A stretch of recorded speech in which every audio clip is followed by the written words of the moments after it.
Please welcome your host, CBI Chief Campaigns Director, Simon Colassie-Aldridge.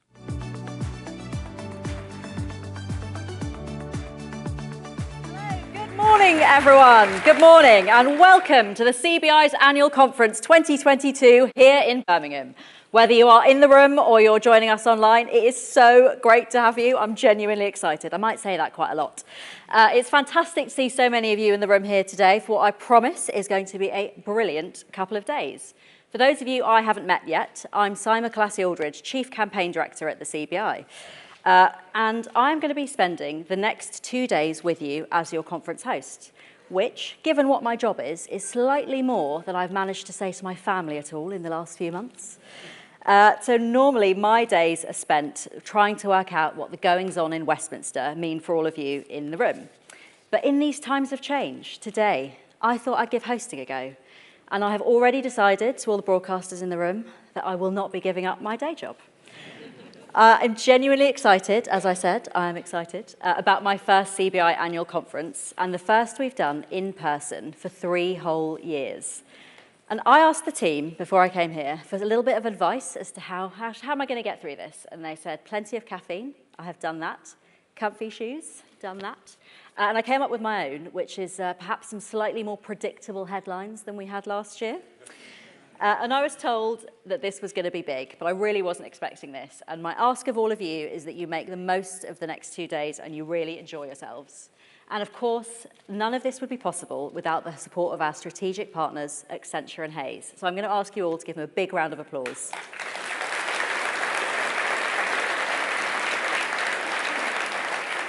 So we have put together a very packed agenda for the next 2 days, but I'm just going to get something cleared up because I've been informed that there is another big event happening today. So please rest assured that if you do want to watch the football, we are going to be playing it, yes, Simon, right here on this massive screen behind us. So you can get your lunch, you can bring it back, and you can watch some football. And I think after this morning's speeches, there's quite a few of us who are going to be keeping a very close eye on Sterling. Thanks, Pete. So getting back to business, over the next 2 days, you'll be hearing from some of the leading thinkers around the UK, from politics, business, and much, much more. And I don't think that I'm giving away too much by saying we're going to be talking a lot about growth, how to plan for it, how to remove barriers to it, and how to go for growth. We at the CBI have been talking about pretty much nothing else for the last 2 years, so this will come as no surprise. With all the challenges we're facing, it has never been more important. And finally, almost all of our sessions have time for questions, so make sure you start thinking about those now. Without further ado, let's get started. I would like to welcome onto the stage the CBI's very own Mr. Growth, our Director General, Tony Danker.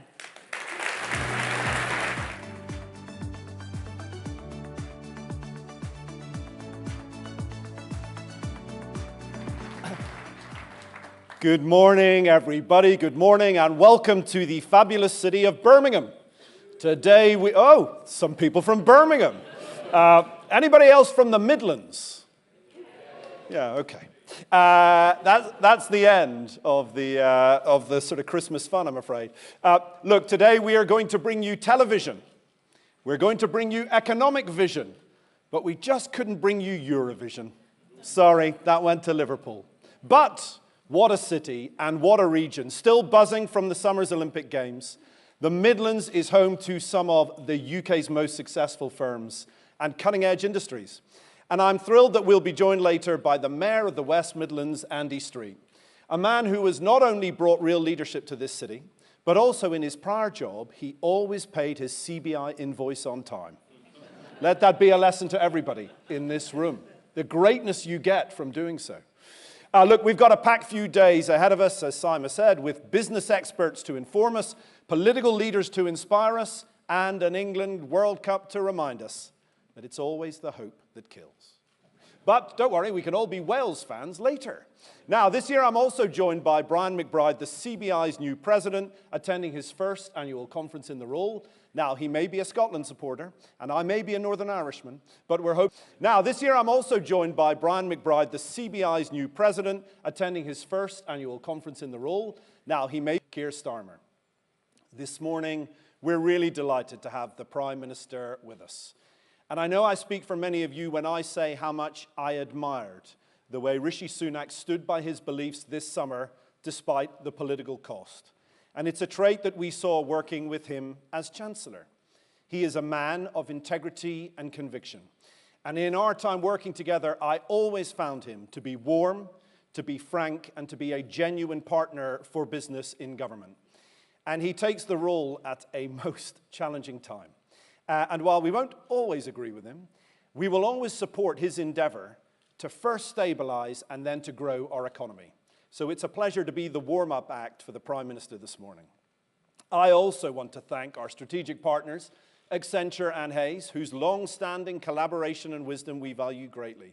They keep coming back for more every year, despite Peppa Pig, and we love having them. And I also want to thank our other corporate partners, Phoenix Group, Related Argent, Shell, and Visa. We are incredibly grateful for their support, not just as sponsors, but as members. All of these businesses, and many of you in the room, have a great story to tell about the potential and the transformation of the UK economy. Now, we come together once more in extraordinary times. Britain is in the middle of stagflation, rocketing inflation and negative growth, for the first time that probably most of us in this room can remember. Now, we know how to fight inflation, right? And we know how to fight recession, but we don't really know how to fight them together. And the predictable reaction when we confront stagflation is to choose which evil is worse, but that just leads to different kinds of problem. If you ignore inflation to get growth going, we've seen what happens. You get immediate trauma. But if you ignore growth to get inflation down, you get prolonged pain. And I just reject the idea that you have to choose. I say you daren't choose. Aggressively getting inflation down is the right thing to do, especially after the market's response to the mini-budget. Market stability is a precondition to growth. That's what all of you told me these past few weeks. And I pay tribute to the Prime Minister and the Chancellor for taking the tough choices needed to achieve it. But what about growth? The painful reality about growth is that it can't be stimulated overnight. That's what the mini-budget got wrong, right? Across-the-board tax cuts, immediate demand stimulus. It was relying on the old British strength, consumption, at the expense of the perennial British weakness, investment. And it gave growth a bad name. But growth is good. Growth is a precondition to a stable society. Without growth, the NHS gets worse, not better. Without growth, people's lives get worse, not better. And without growth, we lack the resources we need to transform ourselves to a zero-carbon world. Yet Britain's had 15 years of low growth and flatlining productivity, and we cannot afford a repeat of that. To the Chancellor's credit, he does know the importance of growth, and last week he made some incredibly welcome announcements. First, on business rates relief, something we've been campaigning on since the 16th century. And it didn't take us that long. And he's staying the course on vital infrastructure, from Sizewell C, HS2, East-West Rail, and Northern Powerhouse Rail. But you know, even with these projects, the OBR's forecast concluded that the statement will not alter Britain's trend growth of 1.7%. Trend growth, if you don't know what it is a statement of the true growth rate of an economy without the variations of inflation. And not only has the OBR not changed its assessment of our trend growth since March, lower forecasts for investment, lower forecasts for productivity are dragging us down.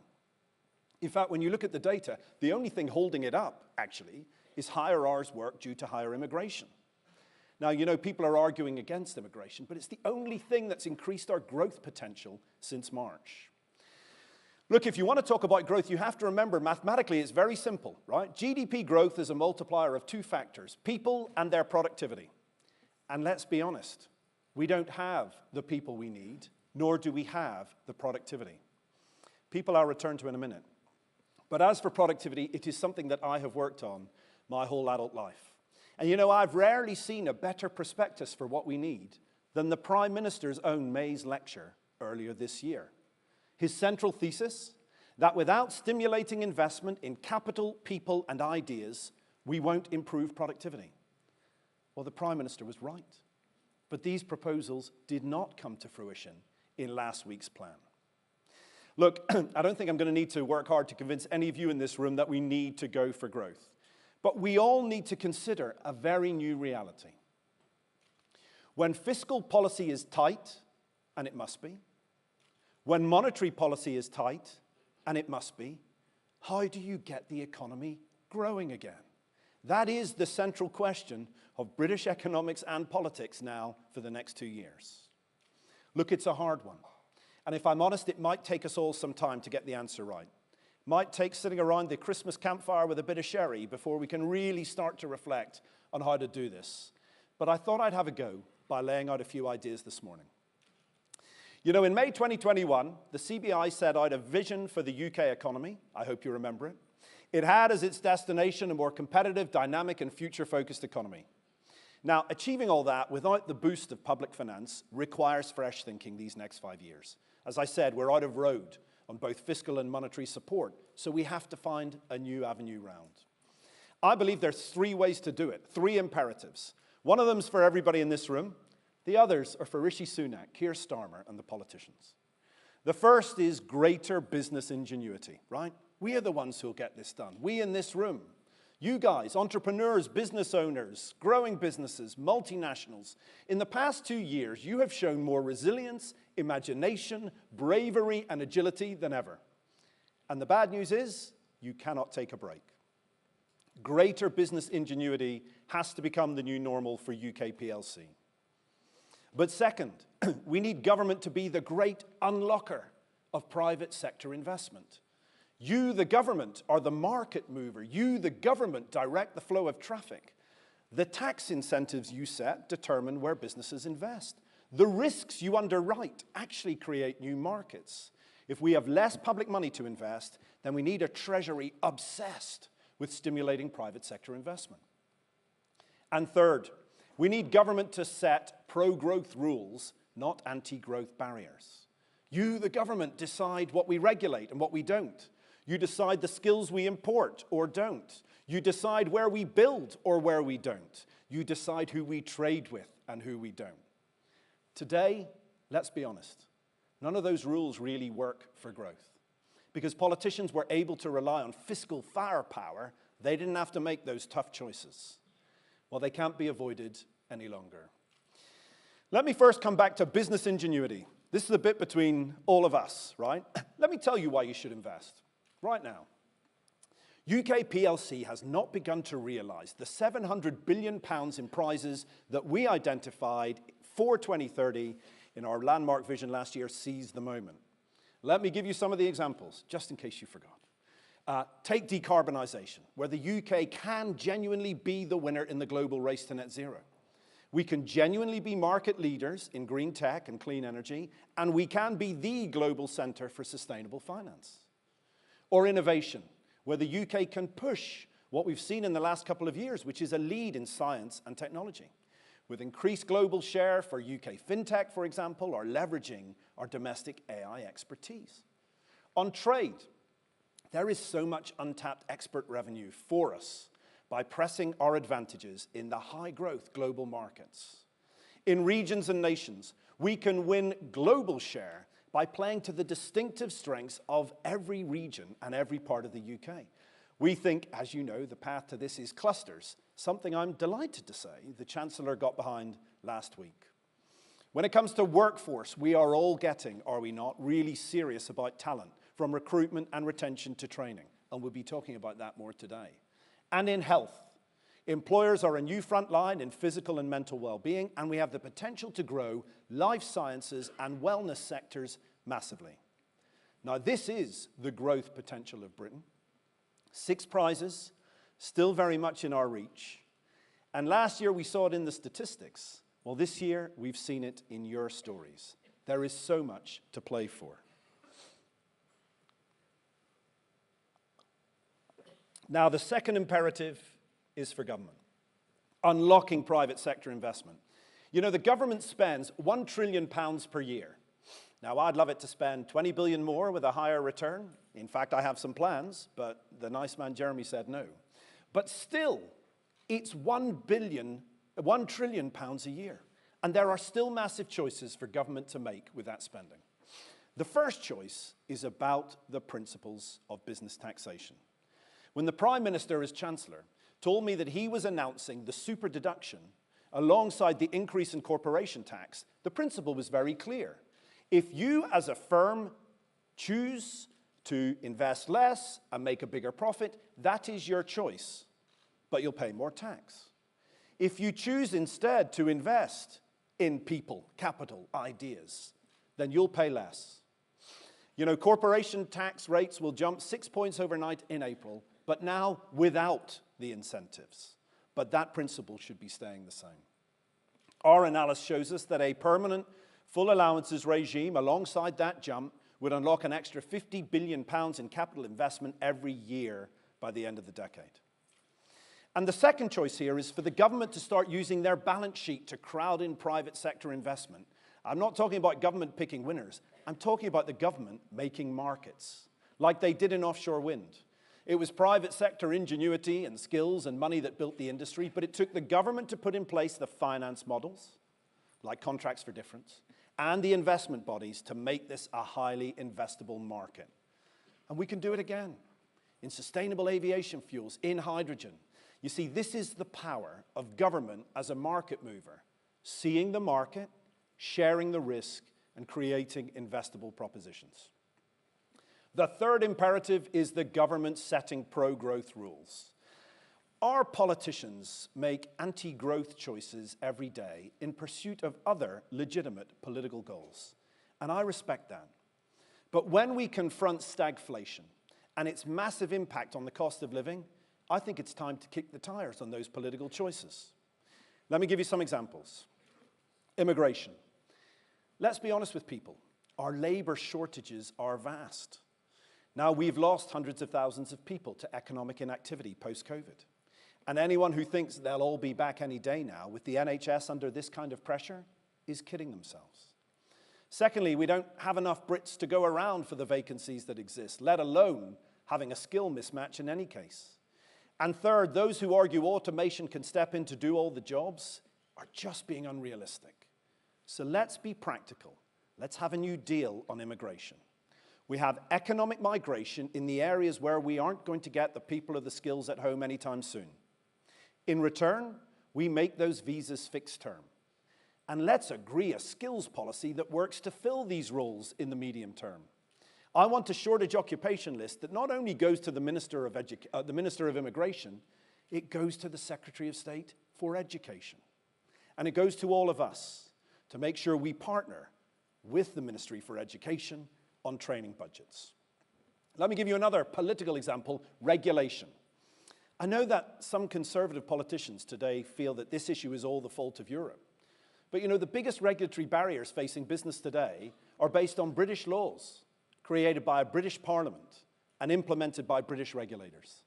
And the regulatory regime today is gold-plated and bureaucratic. It's not outcomes-based, it's rules-based. It's not proportionate. It winds us all up in an overzealous process of enforcement. And too many regulators still think it's somebody else's job to worry about growth and investment. Here's another favorite, planning. The UK planning system should be a key economic enabler, helping us to get the essential infrastructure and major projects required. And yet in Britain today, planning is broken. We've been saying it for years, and it's gotten worse. Slow, fragmented, rife with local politics. And if we don't do it now, then when are we ever going to change it? And finally, trade. Right now, our trade as a percentage of GDP is the lowest in the G7. Now, Boris Johnson achieved a deal with the EU that allows us to continue to trade tariff-free, quota-free with our biggest trading partner. There's some good stuff in there, currently locked up, because still we argue over the Northern Ireland Protocol, both sides. Still we argue over sovereignty. So I say to both sides, get round the table, do the deal, and unlock the trade and cooperation agreement. And I say to Brexiteers, the best guarantor of Brexit is an economy that grows, and its biggest risk is one that doesn't. Now, I know that some of these things won't be that popular with the politicians, But while I have no problem with government taking tough choices to bring stability, I want them to also take tough choices to bring growth. So look, this is day one of a discussion we're going to be having for the next 2 years, friends. How the UK grows when our fiscal and monetary policy shrinks. Government may not have new money, but they do have lots of choices. And until they take them, we'll keep pushing.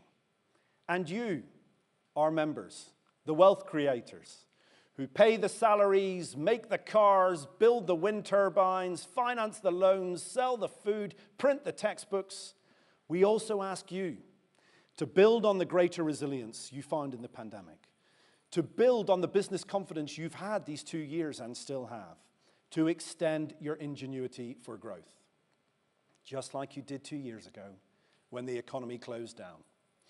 Because no one ever got up a hill by taking their foot off the accelerator. This isn't a moment to fear, it's a moment to seize. Growth gives everyone a path out of difficult times, and it is what will make the UK the most competitive, dynamic, and future-focused economy that we want it to be. The CBI will be with you every step of the way. So let's go for growth together. Thanks very much indeed.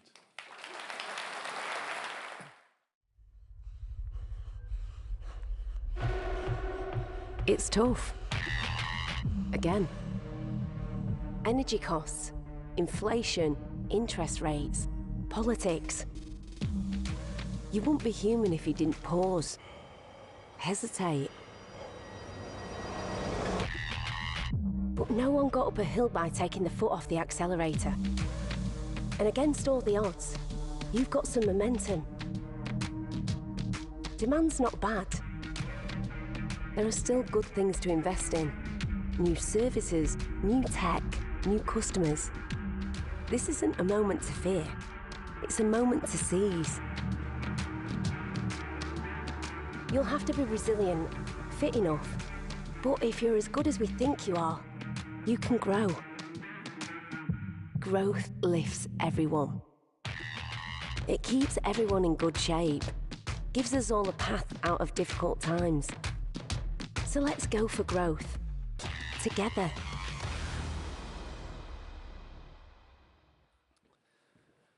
Okay, folks, it now gives me enormous pleasure to welcome back to the CBI, now with a promotion, the Prime Minister, the Right Honourable Rishi Sunak.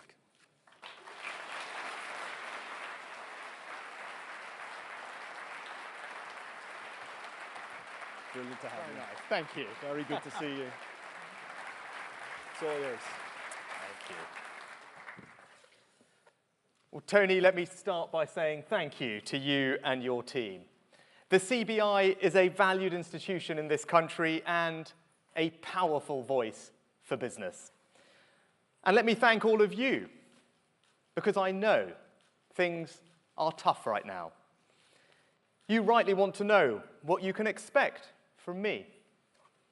You saw what mattered to me as Chancellor with policies like furlough, acting with empathy in the national interest. Above all, being bold, decisive, and radical. Now, let me tell you what I want to do as Prime Minister. I said on the steps of Downing Street that I would put stability and confidence at the heart of this government's agenda. And last week, we did that with a plan to grip inflation and balance the books. I said I would bring fairness and compassion to help the most vulnerable. And we've done that too, not just with record increases in pensions and welfare and help for people's energy bills, but by controlling inflation.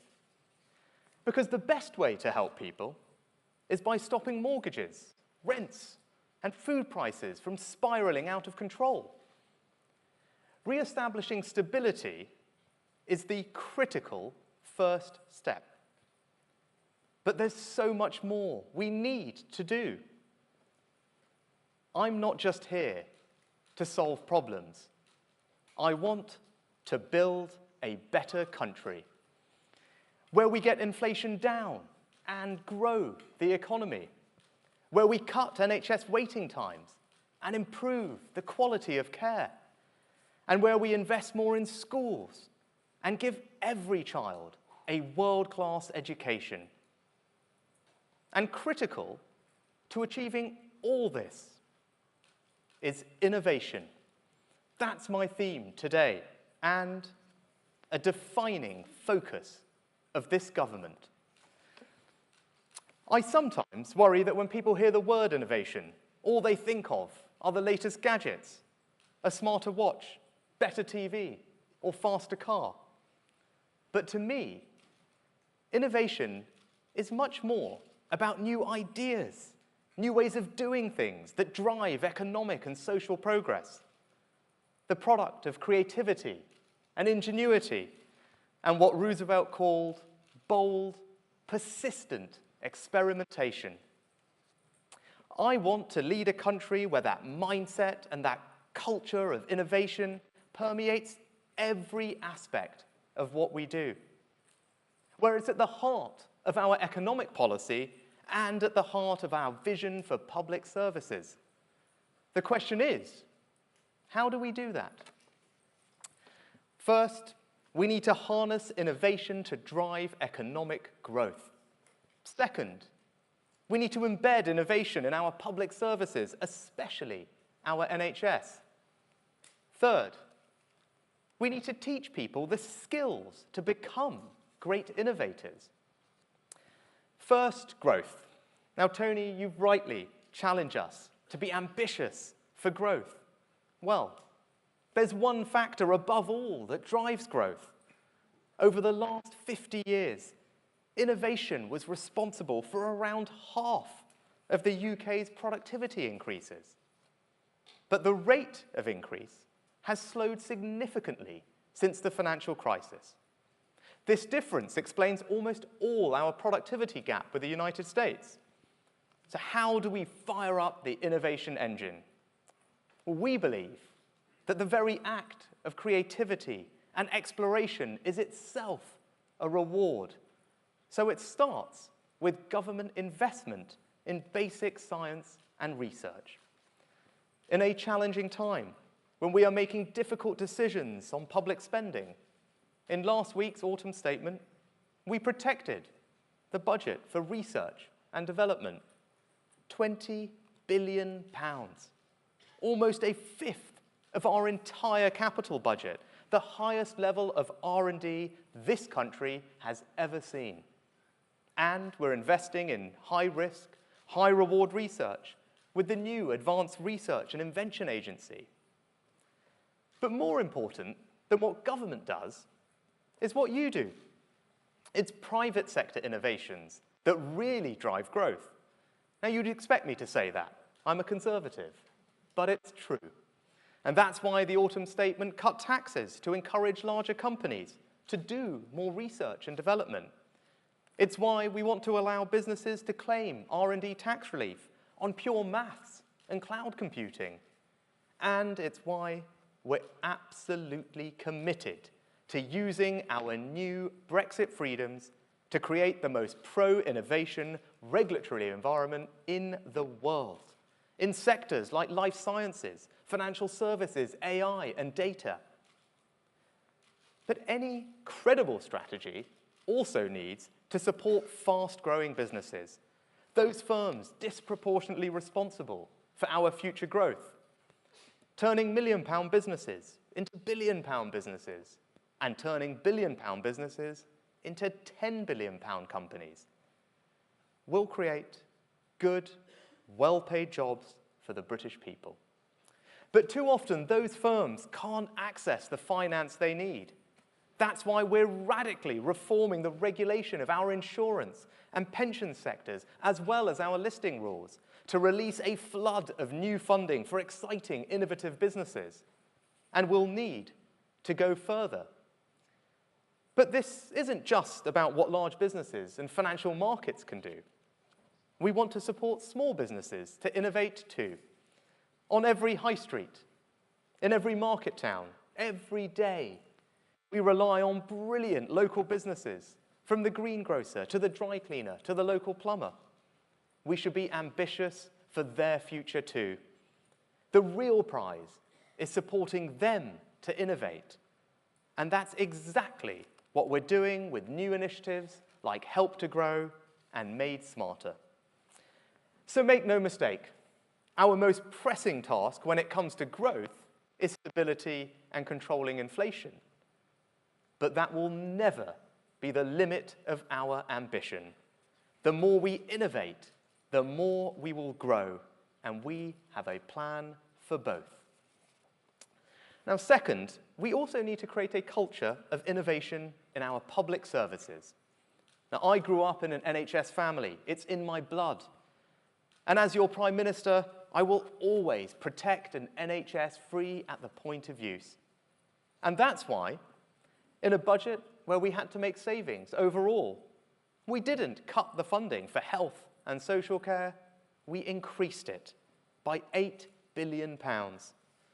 So let no one ever doubt our commitment to the brilliant men and women who work in our NHS. But our ambition for our country's most important public service cannot be measured solely by the money we spend, but by the quality of care every patient receives. We all want it to be easier for people to see their family GP. We don't want our loved ones waiting so long for ambulances or for the operations they need. But better care requires innovation. Now, in part, that means new drugs and new technologies. And this country should be proud of how we are leading the way, not just with the extraordinary COVID vaccine, but with robots assisting surgery, doctors being trained with virtual reality headsets, and drones transporting prescription medicines to patients in remote locations. And medical technologies like these are only the most visible form of innovation. But we also need to radically innovate how we do things. That's how we'll really improve the quality and speed of care and make the money we invest in the NHS go further. To do that, we're opening community diagnostic centres to deliver millions more tests, checks and scans close to home and without having to arrange multiple appointments. And our new elective surgical hubs will offer hundreds of thousands of patients quicker access to the most common procedures. But we need to go further still. We want to give patients genuine choice about where and when to access care. And those choices need to be informed by radical transparency about the performance of our healthcare system. We're also making sure the NHS has the workforce it needs for the future, with the right number of doctors and nurses in the right places, as well as thinking creatively about what new roles and capabilities we need in the healthcare workforce of the future. When it comes to the NHS, we all share the same ambition to give everybody in the country the best possible care, free at the point of use. But to deliver it, we need to be bold and radical in challenging conventional wisdom, and that's what we will do. Now, third, there can be no innovation unless people have the skills to innovate. That starts with our schools. So last week, we announced an extra £2 billion in each of the next 2 years. But funding is not enough. There is no responsibility as Prime Minister that I feel more deeply than how we develop a truly world-class education system, giving every child in our country the best chance of life and preparing them to enter a rapidly changing world. The Times were right to challenge us about what that looks like. And we are asking ourselves radical, searching questions about the curriculum, because young people need to enter the modern economy equipped with the right knowledge and skills, and about technology, because we want to help children engage and learn better and save teachers time. We also need to end once and for all this mistaken idea that learning is something you finish at 18. So we will also deliver our lifetime skills guarantee to help people of any age retrain and acquire new skills. I believe in the very core of my being that education is the closest thing we have to a silver bullet in public policy. It is the most transformative thing that we can do for our people, something you as employers know all too well. And I am determined to get this right. But to make this country a true island of innovation, we also need to attract the best and the brightest from around the world. So we will unapologetically create one of the world's most attractive visa regimes for entrepreneurs and highly skilled people. And one of the areas we need to be most ambitious is AI, artificial intelligence. Because this isn't just a new technology. It's a general purpose technology, like the invention of the steam engine and the computer chip, with the potential to transform every aspect of our lives. So we cannot allow the world's top AI talent to be drawn to America or China. That's why, building on the AI scholarships and master's conversion courses I instigated as Chancellor, we are launching a new program to identify and attract the world's top 100 young talents on AI. Less build it and they will come, and more let them come and they will build it. But we must be honest with ourselves. Part of the reason we ended the free movement of labor was to rebuild public consent in our immigration system.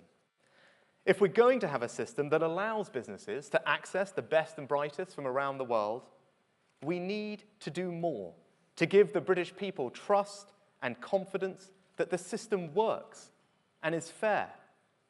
That means tackling illegal migration, and that's what I am determined to do. So to conclude, innovation matters. It matters because it creates more jobs, higher wages, and better opportunities for people. It matters because it improves our schools and NHS. And over the long term, by boosting growth and creating more productive public services, innovation is how we will cut taxes for people and businesses. That's why I'm placing innovation at the heart of my governing agenda.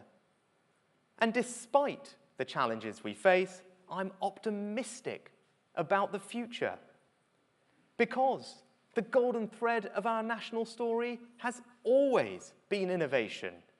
The idea that what's yet to be discovered is surely even greater than all that's come before. I want the United Kingdom to be a place of learning, discovery, and imagination, of potential realized and ambition fulfilled. That's how we'll improve the lives of all our people. And as your Prime Minister, that's what I'm going to do. Thank you.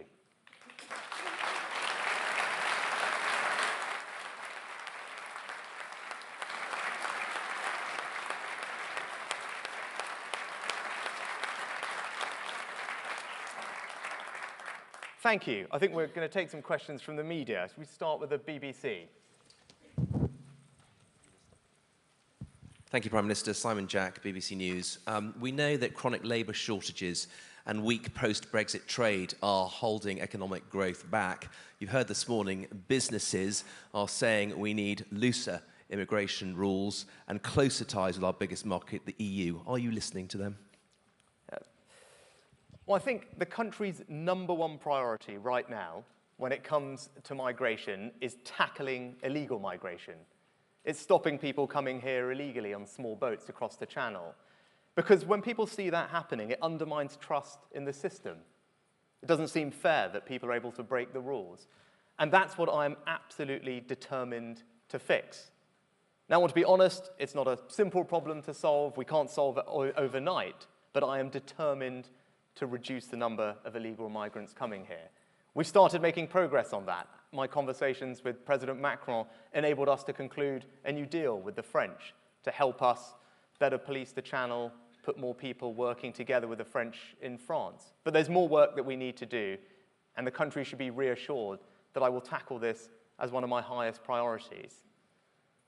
And if we're doing that, then I do believe that we can, that it's right to ensure that the United Kingdom is a beacon for the world's best and brightest from around the world. You heard me talk about that in the speech. I want to make sure that we can win the global race for talent. And I'm unapologetic about wanting to deliver an immigration system which is highly competitive for the best and the brightest. And that's what we'll deliver. But I think the most pressing priority right now is tackling illegal migration, and that's what I'm determined to fix. Next, ITV. Hi, Prime Minister.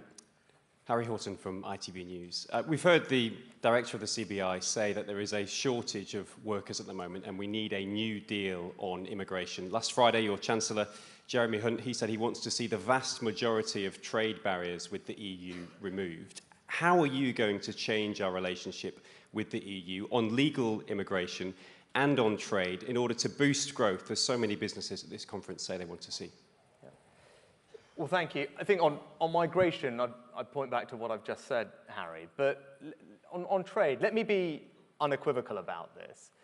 Under my leadership, the United Kingdom will not pursue any relationship with Europe that relies on alignment with EU laws. Now, I voted for Brexit. I believe in Brexit. And I know that Brexit can deliver, and is already delivering, enormous benefits and opportunities for the country. Migration being an immediate one, where we have proper control of our borders and are able to have a conversation with the country about the type of migration that we want and need. Right? We weren't able to do that inside the European Union. At least now we are in control of it. When it comes to trade, it means that we can open up our country to the world's fastest growing markets. I've just got back from the G20 in Indonesia. We're talking about signing CPTPP, where we've got some of the most exciting, fastest growing economies in the world, and we can become a part of that trading bloc. That's a fantastic opportunity for the UK. Or indeed regulation. And you've talked, and Tony's talked about growth. You've heard me talk about innovation. Well, we need regulatory regimes that are fit for the future, that ensure that this country can be leaders in those industries that are going to create the jobs and the growth of the future. And having the regulatory freedom to do that is an important opportunity of Brexit. And that's my agenda, and I'm confident that that agenda is not only right for the country, but can deliver enormous benefit for people up and down the UK in the years to come. Next, The Times. Thank you, Prime Minister. Alex Ralph from The Times. Given the rise in corporation tax next year, will you commit to increasing investment allowances such as the super deduction scheme, which the likes of the CBI and other business leaders want? Well, Alex, I completely agree about the importance of unlocking private investment.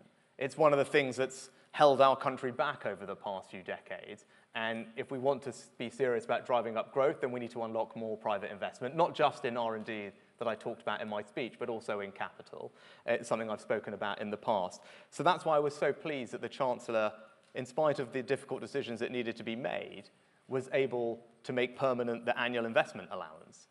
Now, that at a very high level of £1 million. Now, what does that mean? That's essentially full expensing for 99% of British businesses. There's nothing like that I think exists in almost any other advanced economy. It makes it incredibly easy and tax efficient for companies to invest in new equipment, new machinery, new plant that can drive up our growth, drive up our productivity. And that's why it was right that the Chancellor did that. But it's also right that we continue to look at that and see that we do everything we can, whether it's through the tax system or otherwise, to support all of you to keep making investment in the future growth of our country. And next, Bloomberg. Thank you, Prime Minister. Lizzie Burden, Bloomberg. Over and over, we hear critical voices coming from the business community about the Conservative government's performance. Are you still prepared to say explicitly that the Conservatives are the party of business? Lizzie, thank you. Yes, unequivocally. Unequivocally, and you heard it in my speech. It's important that government creates the conditions for stability, for making sure that we tackle inflation. But that's just the foundation. Now, all of us collectively need to build on that foundation, and what my role is, what the government's role is is to ensure that we can unlock all of the things that we want you to do and what you all want to do, whether that's investing more in new machinery and equipment and automation, whether it's investing in R&D to create the products and services of the future, right? Expanding into new markets. Ultimately, it's business that creates the wealth, the jobs that this country needs. It's not government that does that. And I think you've seen from my track record as Chancellor that I stood by all of you. I stood by business because I knew how important it was to our country. I knew how important it was to safeguarding people's jobs and their livelihoods. And that's my track record as your Chancellor.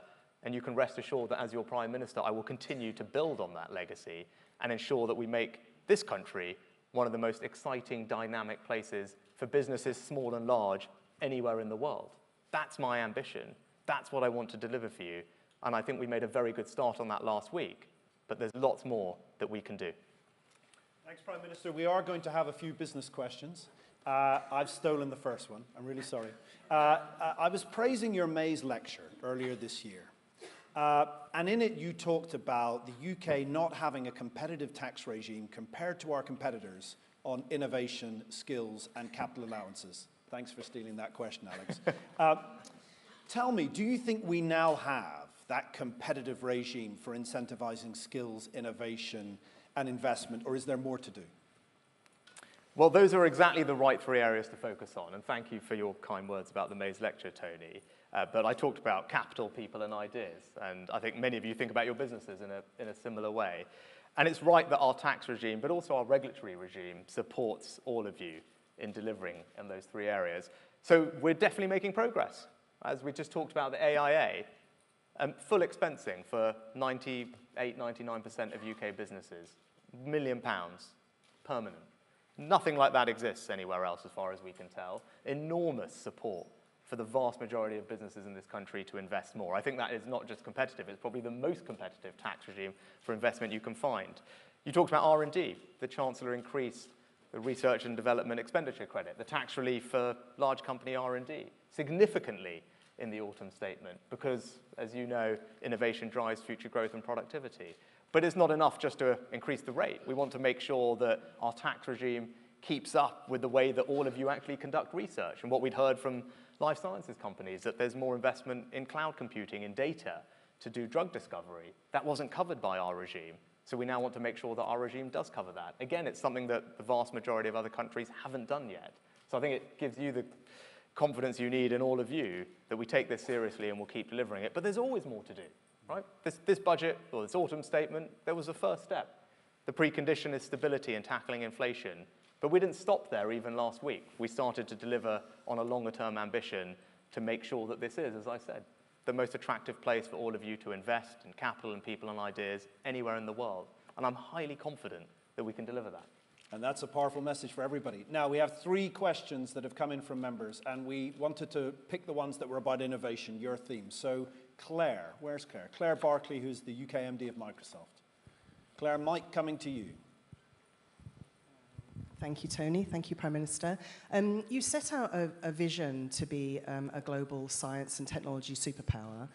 What would your message be to all the businesses in the room, and many of them are investing very heavily in digital and technology, as well as the role that the public sector plays in accelerating that, and what can we collectively do together? Well, thank you, Claire, and thanks for everything that Microsoft does, I think in particular on apprenticeships, which I know well, and I think that's an enormous example for many to look at. I think probably 3 things, if I may. I think 3 things I'd ask of you and everyone else. The first is to continue investing in R&D, because that's something where we need to do a better job of, right? Ultimately, it's free enterprise, it's the private sector that drive growth, and I think we need to do a better job of investing in R&D. The government's going to do its bit, but that's not sufficient. We need all of you to keep investing in innovation and prioritizing it in the way that we have. So that's the first thing. The second thing is around regulation. Now, I think the CBI talked about the idea of an Office for Future Regulation, but we need your ideas. So when it comes to the industries of the future, where you're all working, you're going to be far faster than someone sitting in Whitehall to see where the new barriers are or where the regulations aren't keeping pace with what you're trying to do. And so you need to come to me, you need to come to the Chancellor and the Business Secretary and say, okay, this over here in data, this over here in clinical trials, this over here in AI regulation, this over here in fintech, and whatever it might be. We can't, we will try and do it, but ultimately you're going to know it better and faster than we ever will. So please do come to us with those specific ideas about how to create, as I said, the most innovation-friendly, future-focused regulatory regime in the world, because that's what we want to deliver for you. And then the third thing is on talent. I think when I talk to all of you, the number one thing you all talk to me about is talent, is how do we get access to the skilled people we need. And obviously, LinkedIn is a great place to look at that.